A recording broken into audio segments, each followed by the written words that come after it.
अस्सलामु अलैकुम वरहमतुल्लाहि वबरकातुहू। कायद अहले सुन्नत पीर तरीक़त सूफ़ी मिल्लत हज़रत सूफ़ी ग़ुलाम रसूल अलैहि रहमा की ज़ात वो ज़ात थी कि मैं कुछ महीना पेशतर जब शहर में NRC के ताल्लुक़ से दुआइया मजलिस चल रही थी तो मस्जिद आयशा फ़ारूक सिकारी हज़रत मासूम सा अलैहि रहमा पर एक दुआइया मजलिस का एहतमाम हुआ। उस मजलिस में भी मैंने कायद अहले सुन्नत पीर तरीक़त सूफ़ी मिल्लत सूफ़ी ग़ुलाम रसूल अलैहि रहमा के ताल्लुक़ से ये कहा कि सूफ़ी साहब क़िबला की ज़ात वो ज़ात है कि अताए रसूल हिंदल वली आका मोइनुद्दीन चिश्ती सुम्मा अजमेरी संजरी ख्वाजा गरीब नवाज़ रज़ियल्लाहु ताला अन्हु ने ये इरशाद फरमाया है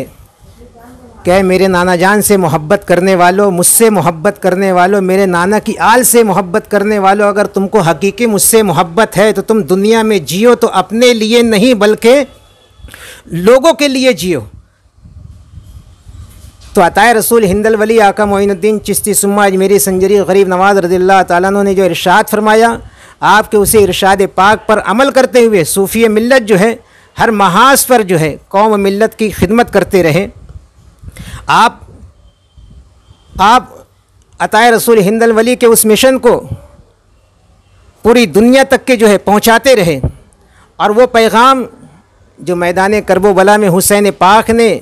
अपने नाना जान सल्लल्लाहु अलैहि वसल्लम की उम्मत को दिया, तो आप उसी पैगाम को दुनिया वालों तक पहुंचाते हुए, गरीब नवाज़ के उस मिशन को कौम मिल्लत तक पहुंचाते हुए आपने हर महाज पर जो है अपनी कुर्बानी पेश की है। हयात लेके चलो, कायनात लेके चलो, चलो तो सारे ज़माने को साथ लेकर चलो, ये सूफ़ी मिल्लत साहब की ज़िंदगी थी। बस मैं यही कहकर अपनी बात को ख़त्म कर रहा हूँ। अस्सलामु अलैकुम वरहमतुल्लाहि वबरकातुहू।